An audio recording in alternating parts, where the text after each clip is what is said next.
Let's see what my Day 1 Genshin account looks like. First, let me give you a list of the characters I'll be going over. You know, the ones I actually built? Because I don't think it'd be super interesting for you guys to look at my Aloy with her 1-star traveling doctor artifact set and level 1 talents. I have nothing against the characters I haven't properly built yet, by the way. It just takes quite a lot of resources to properly build characters in this game. Maybe one day I'll build them all. Anyway, let's go! The first character we'll be going over is everyone's favorite Outrider, because you don't have a choice. And the character I mained for the first 3 months of playing Genshin, Amber. My Amber uses a Skyward Heart because I like the consistency it provides from the extra crit rate, and I was lucky enough to pull it. It allows Amber to tackle a wide variety of enemy types while still focusing on crit damage, so she can exploit weak points with her arrow headshots. Before that, I was using a Refinement 5 Prototype Crescent, and before even that, I was using an R5 Sharpshooter's Oath. Now for her artifacts. I'm running a Wanderer's Troop artifact set on her to increase her charged attack and elemental reaction damage. Here her Flower and Feather. Her Hourglass is attack percent. Her Goblet is pyro damage bonus, but I often switch it out with this physical damage bonus goblet for situations where pyro damage isn't as effective or I just don't want to bother charging my arrows. Her Circlet is crit damage because Amber can guarantee crits on enemies with weak points. My main focus on substats here are crit rate, crit damage, and elemental mastery, at least when I'm playing pyro damage Amber. For physical damage Amber, the elemental mastery obviously isn't too important. My Amber is C2. C1 is a pretty nice flat DPS increase for main DPS Amber.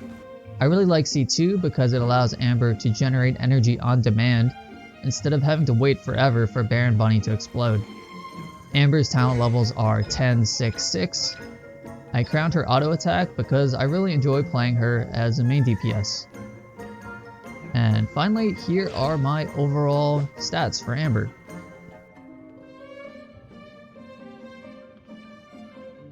Next, we have the hardest working person in Liya, Keqing. My Keqing uses a Refinement 3 Lion's Roar for the increased bonus damage on electro-afflicted enemies. Next, the artifacts. I'm running a 4-piece Thundering Fury set on my Keqing. Not really because I think it's optimal, because I'm pretty sure 2-piece Thundering Fury, 2-piece Glad, and 4-piece Thunder Soother are considered more effective. I'm just running 4-piece Thundering Fury because I like reducing the cooldown on my elemental skill, because I think it makes Keqing more fun. Here are her Flower and Feather.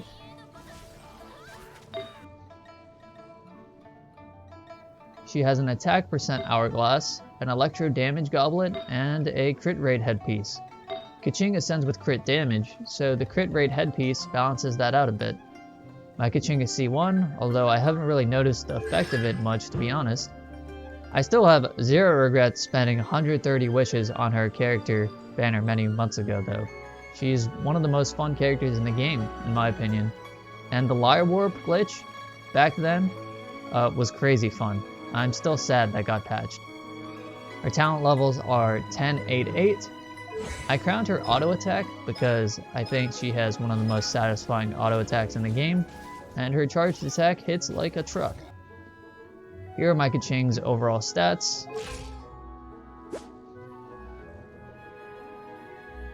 Next, we have the Jump Scare Master and Monster Slayer, Xiao. My Xiao uses Prototype Star Glitter to increase his burst up time. It's definitely not the best weapon for him, but I've never bought a weapon in the Star Glitter shop and I've never rolled on the weapon banner, so it's my crappy weapon. Don't insult my beloved Prototype Star Glitter. It has heart, okay? Xiao is running 2-piece Glad, 2-piece Viridescent. He's got an attack percent Hourglass, an animo damage bonus goblet, and a crit rate headpiece. The main substats I was focusing on were crit rate, crit damage, and energy recharge. Xiao is C0, perfectly usable still in my opinion, and his talents are 10, 6, 8. I crowned his auto attack to increase his plunge damage. Next, here are my Xiao's overall stats. Next, we have the most relatable person ever who always feels sleepy, Sayu. My Sayu uses an R5 Blood-Tainted Greatsword for the Elemental Mastery, since Elemental Mastery is fairly strong on animo characters. I should maybe switch to an energy recharge claymore though, because my Sayu's burst uptime is not great. To be honest, I mainly kinda use Sayu as an overworld taxi, but she's so nice for quality of life in this game, especially when doing daily commissions or for catching those pesky crystal butterflies. Her artifacts are 4-piece Viridescent, pretty bad artifacts as you can see here. The focus seems to be on Elemental Mastery and Energy Recharge though. My Sayu is C4, which is pretty nice. I think her C1 and C3 are pretty useful for buffing her ult. Her talents are terrible, 1, 4, 9. I leveled her ult to increase the healing of it. Yeah, my Sayu is pretty not great. But she does her job, and then just chills out and naps or something. Pretty in character, if I don't say so myself. Here are my Sayu's overall stats. Next, we have our favorite free-spirited wanderer, Kazuha. My Kazuha uses an Iron Sting for the extra Elemental Mastery. This is a full Elemental Mastery build. He's running 4-piece Viridescent for the incredibly useful Elemental Resistance Shred. Here are his Flower and Feather. He has an Elemental Mastery, Sands, Goblet, and Headpiece. It took forever to get these as 5-star artifacts. The main substats I was focusing on were Energy Recharge and Attack Percent. I'm pretty happy with these artifacts.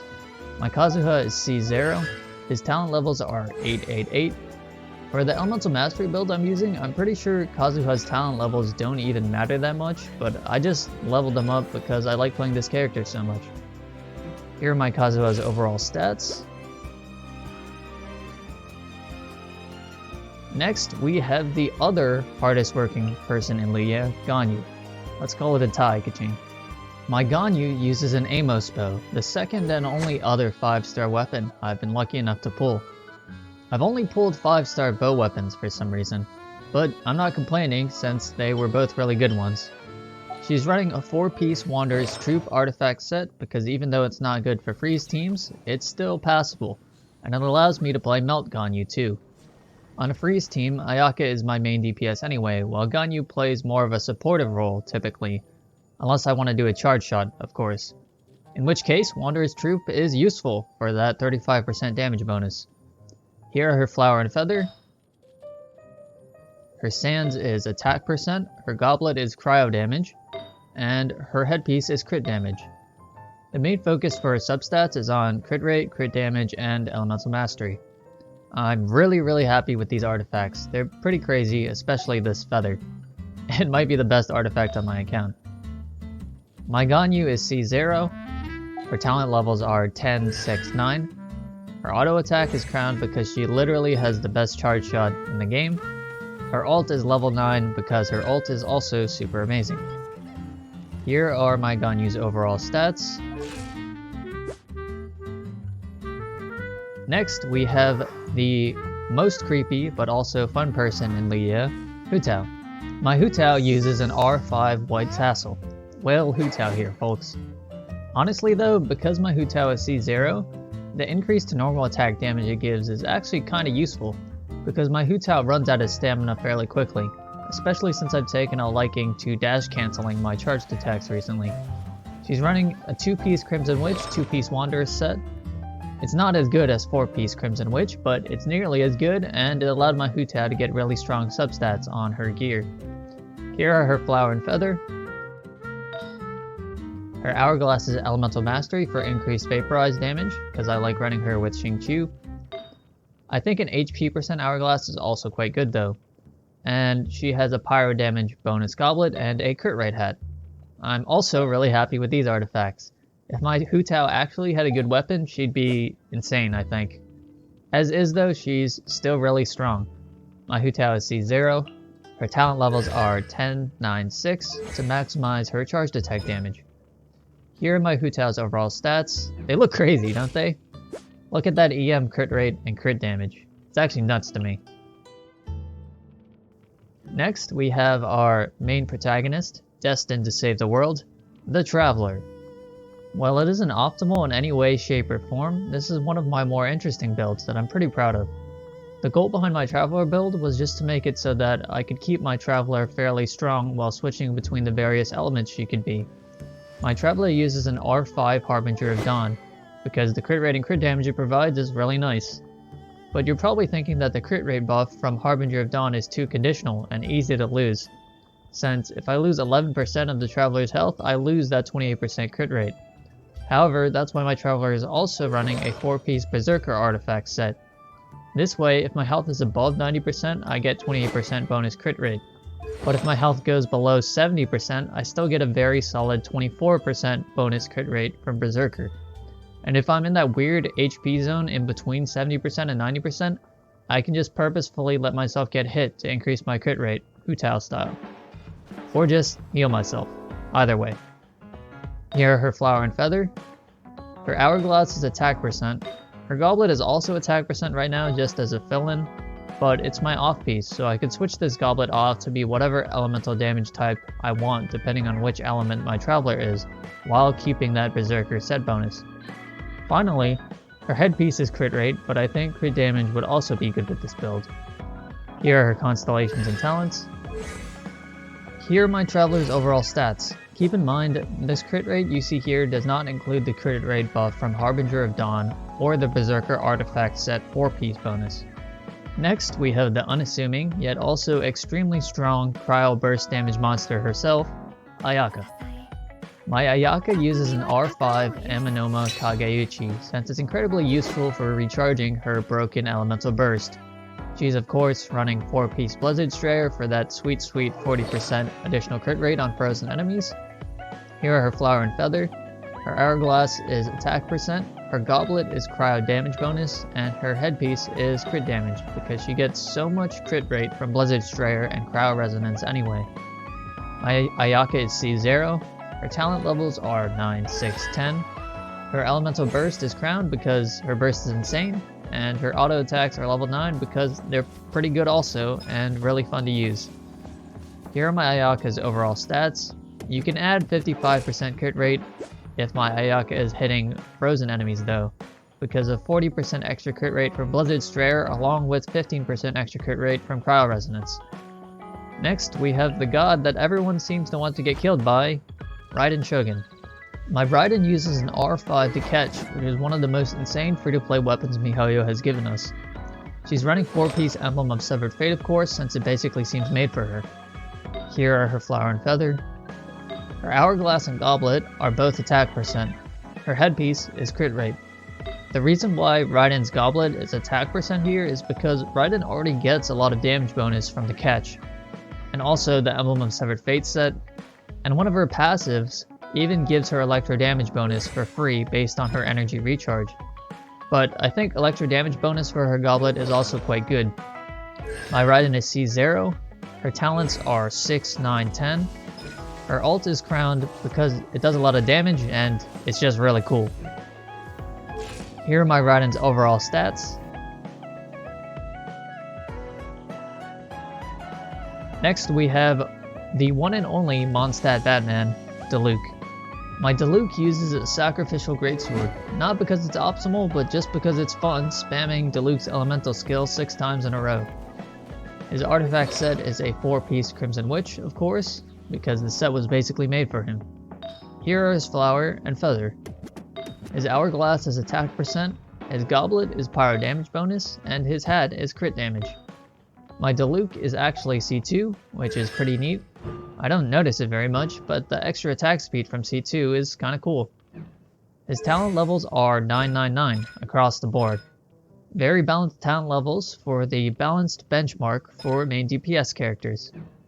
Here are my Diluc's overall stats.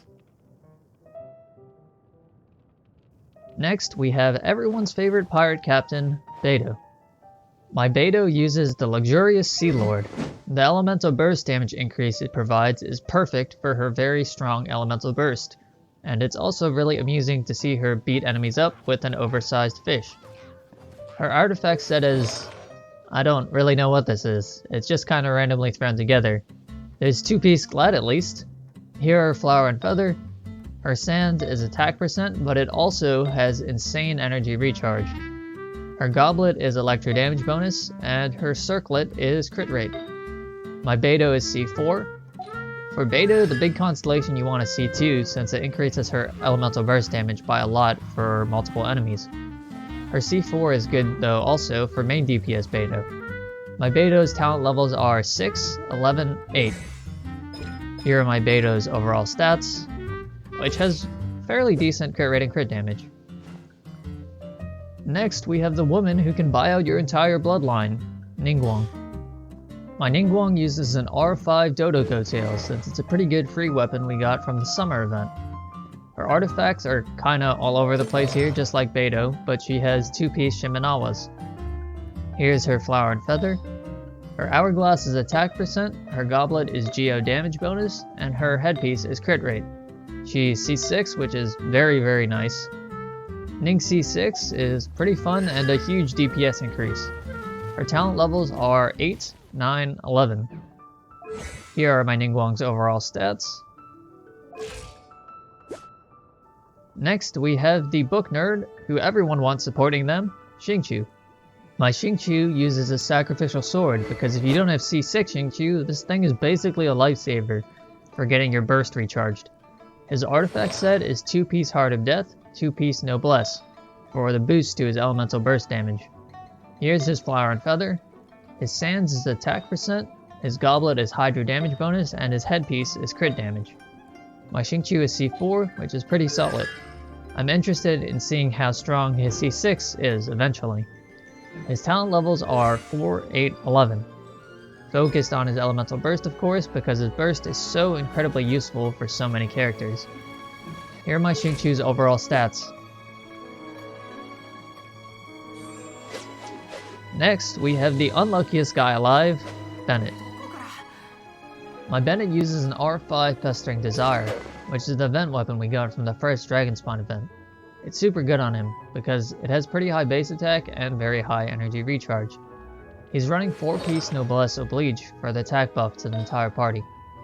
Here is Flower and Feather. His hourglass is energy recharge to get his burst back faster. His goblet is actually HP percent, which might seem strange, but it increases his healing from his burst. His crown is healing bonus for that same purpose, to increase his healing more. The main substat I was focusing on getting with these artifacts was energy recharge percent. My Bennett is C6, and I don't regret making him C6. I use Bennett in Raiden National for Abyss right now, and it feels fine, honestly. At least for that team.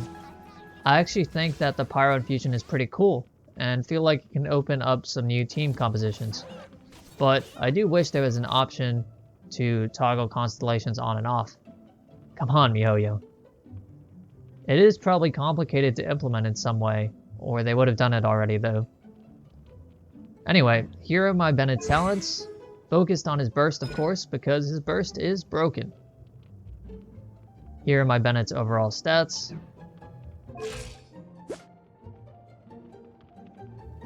Next, we have the girl who calls everything food, Xiangling. My Xiangling uses an R4 Favonius Lance, so she can get her burst back faster. It also has a good amount of base attack too. She's running 4-piece Crimson Witch. Here are her Flower and Feather. Her sands is attack percent, her goblet is pyro damage bonus, and finally her hat is crit rate.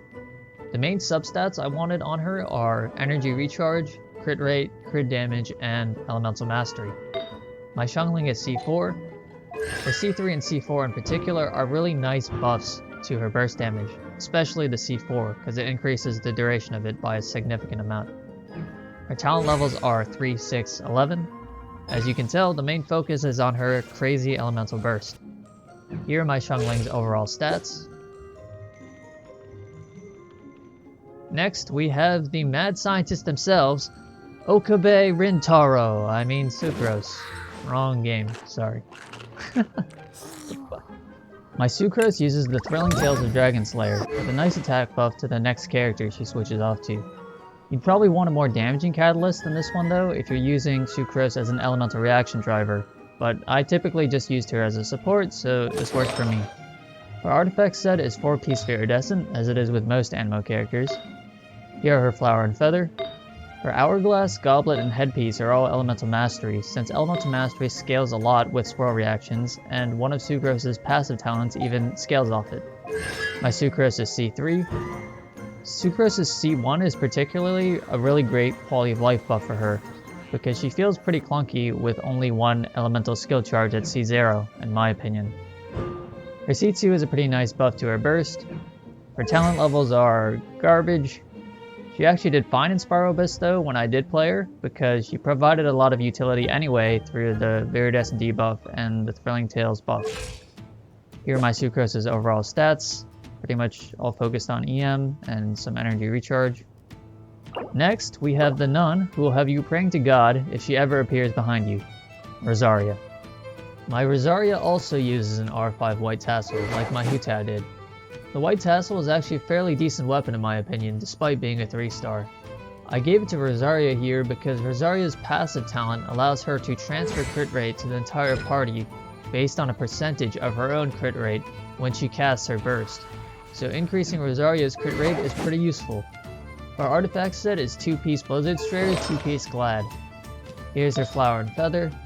Her Hourglass is attack percent. Her Goblet is cryo damage bonus, and her headpiece is crit rate, again for her passive talent transfer. My Rosaria C1, which is useful for main DPS Rosaria specifically. I don't really play main DPS Rosaria, but I can see how it would be fun, since her auto attacks are pretty smooth. I think Rosaria C2 is considered really good, since it buffs her burst duration, so that'd be nice to have. Here are her talent levels. The top talent priority was her burst. They could be a lot better, but I'm not using her in Abyss currently, so it's fine for now.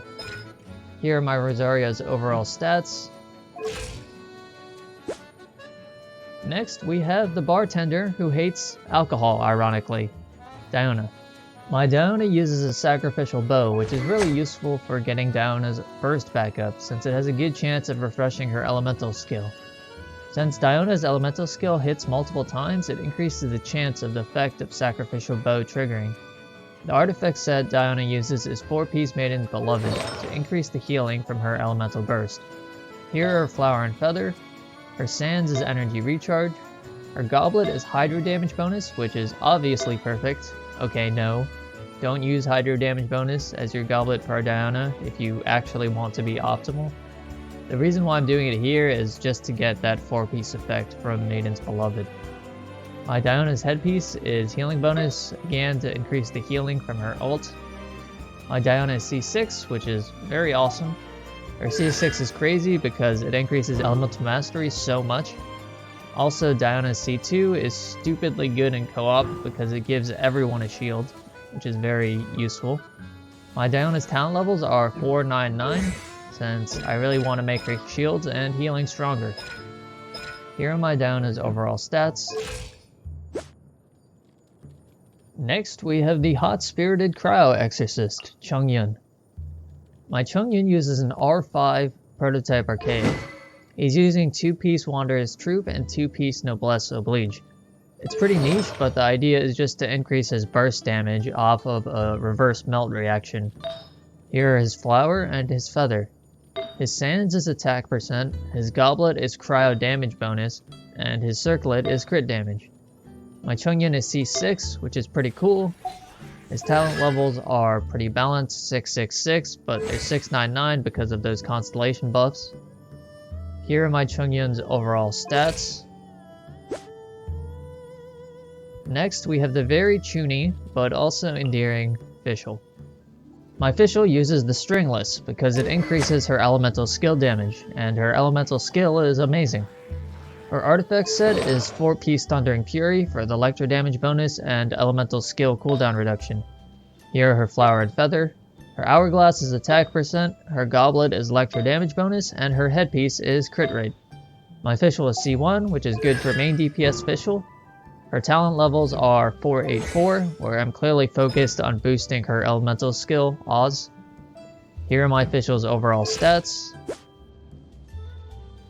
Next, we have the healer who has undoubtedly saved most players at some point, Barbara. My Barbara uses Thrilling Tales of Dragon Slayer for the attack boost. I like swapping from Barbara into Ayaka in particular to set up a freeze reaction for Ayaka and also simultaneously give Ayaka an attack buff for her burst.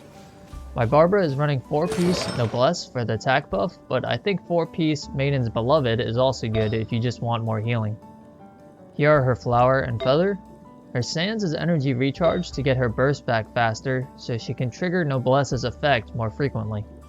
Her Goblet is attack percent, which is not very useful for my specific Barber build, but I gave it to her anyway because it's a Noblesse piece. Her headpiece is healing bonus to increase her healing. My Barbara is C6.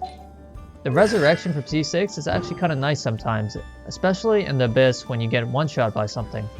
Her talents are 6, 9, 9. And here are my Barbara's overall stats. Nothing too special, but she does her job well even in Spiral Abyss, so what more can you ask for? Next, we have the maid that can beat you and me up at the same time, Noelle. My Noelle has a Refinement 3 Favonius Greatsword, so she can generate her elemental burst faster, especially since her elemental skill doesn't generate any energy on its own. Her artifact set is a 4-piece Retracing Bolide to increase her damage since she's a shielder. I think the new Husk set and Gladiator's Finale are also very good sets as well though. If you look at her artifacts, you'll clearly see that she's not really built at all. However, I still included Noelle anyway because the setup is pretty much there for her to be strong once I do finally build her. All I need to do is use a bunch of artifact fodder and Mora. What I'm waiting for as the trigger to build her eventually is this. My Noelle is C5. So as soon as she gets to C6 and becomes a hyper carry character, I'm definitely going to try to build her properly. Our talent levels for now at least are 3, 6, 7. Here are my Noelle's overall stats, even though they aren't really worth looking at. Next, we have the leading general of Inazuma's army, Kujou Sara. My Sara uses a Refinement 5 prototype Crescent. Her artifact set is a 4-piece Emblem of Severed Fate because her elemental burst has pretty good scaling. Here are her Flower and Feather. She's using an attack Sans, an electro damage bonus goblet, and a crit damage headpiece. My Sara is C1, and her talents are 2, 5, 4. Those clearly could be better, but as you can see the focus is mainly on increasing the attack buff from her elemental skill, and the damage from her elemental burst. Here are my Sara's overall stats. Next, we have the man who's equally good at wielding both the spear and the broom, Thoma. My Thoma uses a black tassel to increase the protection his shield provides, since his shield scales off of his HP. The artifact set he uses might seem kinda strange at first, 2-piece Exile with 2-piece Emblem of Severed Fate. The advantage of it, however, is that it gives my Thoma a lot of free energy recharge, so he gets back his elemental burst more quickly and can protect my team better with his shields. Here are his Flower and Feather. He has an energy recharge Sans to get his elemental burst back faster, and he has an HP Goblet and HP Headpiece to increase the strength of his shields. The main stats I'm focusing on are HP percent and energy recharge percent because they're both relevant to his shielding. I like pairing Thoma with my Hu Tao, since Thoma gives Hu Tao the shield she needs to survive at low health, and a nice 25% attack buff from Pyro Resonance as well. My Thoma is C0. His talent levels are 1, 6, 6, with again focus clearly being on increasing his shielding capabilities. Here are my Thoma's overall stats. She wasn't on the list, but here's a bonus character that I'm currently in the process of building, Yunjin. She's using a Crescent Pike right now because I don't really have any other weapon currently. But I'll probably end up giving her an energy recharge spear so she can recharge her elemental burst more quickly. She's running a 2-piece Defender's Will and 2-piece Husk set. The main stats I'm focusing on her with this build are defense percent and energy recharge, to maximize her counter damage and the buff she provides from her burst. And her talent levels are 6, 6, 6 all across the board. I'd probably prioritize her burst first, her skill second, and her auto attacks last though, at least if you're using her as a support. Finally, here are all the rest of my characters, who I won't be overviewing because they're barely built. Some of them I actually think I'd find really fun, but they're not worth looking at, right now at least. Looking at my unbuilt characters, I think I'd probably find Kaya, Razor, Yanfei, and Alloy fairly fun. They're all pretty cool though, it's just so resource intensive to build characters in this game. Anyway, that's what a Day 1 Genshin account looks like at this point in time.